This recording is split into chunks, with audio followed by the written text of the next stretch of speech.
আসসালামু আলাইকুম everyone, welcome back to my channel. আমার আজকের রেসিপি তিত করলা ভাজি। মজাদার এই তিত করলা ভাজি রেসিপি দেখতে অবশ্যই সঙ্গে থাকুন।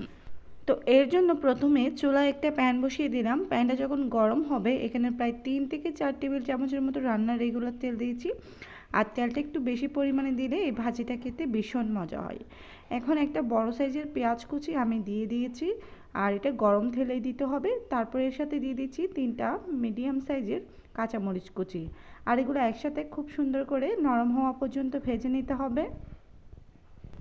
যখন এটা কিছুটা নরম হয়ে যাবে ঠিক সেই পর্যায়ে আমি এখানে দিয়ে দিব হাফ চা চামচ থেকে একটু বেশি হলুদের গুঁড়া, সেই সাথে দিয়ে দিব স্বাদ অনুযায়ী লবণ। এবার এগুলো একসাথে একটুখানি মিশিয়ে নেব।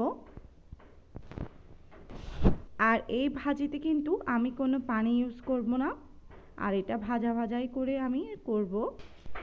প্রায় 10 সেকেন্ডের মতো এই মশলাটা আমি ভেজে নিয়েছি। এরপর এখানে আমি সরাসরি তিত করলাটা দিয়ে দিব। আর আমি কীরকম সাইজ করে কেটেছি নিশ্চয়ই আপনারা দেখতে পাচ্ছেন। আপনারা আপনাদের পছন্দ অনুযায়ী যে কোনো সাইজে কেটে নিতে পারেন।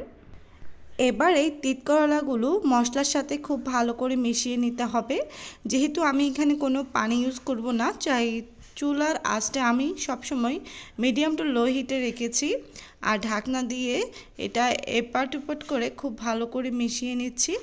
আর এটা খুব ভালো করে রান্না করার জন্য কিছুক্ষণ পরপরই নেড়েচেড়ে মিশিয়ে নিতে হবে। যেহেতু আমি এখানে কোনো পানি ইউজ করব না, আর চুলার আঁচটা কিন্তু অবশ্যই লোতে রাখতে হবে।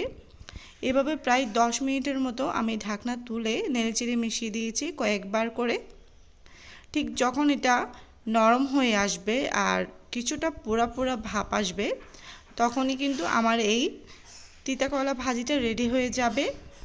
আর অবশ্যই তিতা ছাড়া করলা ভাজি খাওয়া শরীরের জন্য নিশ্চয়ই ভালো না। একটু তিতা থাকতে হবে, তাতেই কিন্তু এটা শরীরে পুষ্টিগুণ বজায় থাকে। তো দেখতেই পাচ্ছেন আমি এখানে কিন্তু পোড়া পোড়া ভাব করে নিয়েছি, এতে করে তিতাটা একটুখানি কম লাগবে, তবে এটা পুষ্টিগুণ নষ্ট হবে না। সবশেষে আমি এখানে কিছুটা ধনেপাতা কুচি দিয়ে দিচ্ছি আর একটুখানি মিশিয়ে নিচ্ছি। এরপর আমি 2-3 মিনিট রান্না করে নিলেই কিন্তু আমার তিত করলা ভাজিটা একদম রেডি হয়ে যাবে। তো আশা করছি আমার আজকের এই রেসিপি আপনাদের কাছে খুব ভালো লেগেছে। রেসিপিটা যদি আপনাদের কাছে ভালো লেগে থাকে please like share and comment করতে ভুলবেন না। সবাই অনেক বেশি ভালো থাকবেন, আমার জন্য দোয়া করবেন। আল্লাহ হাফেজ।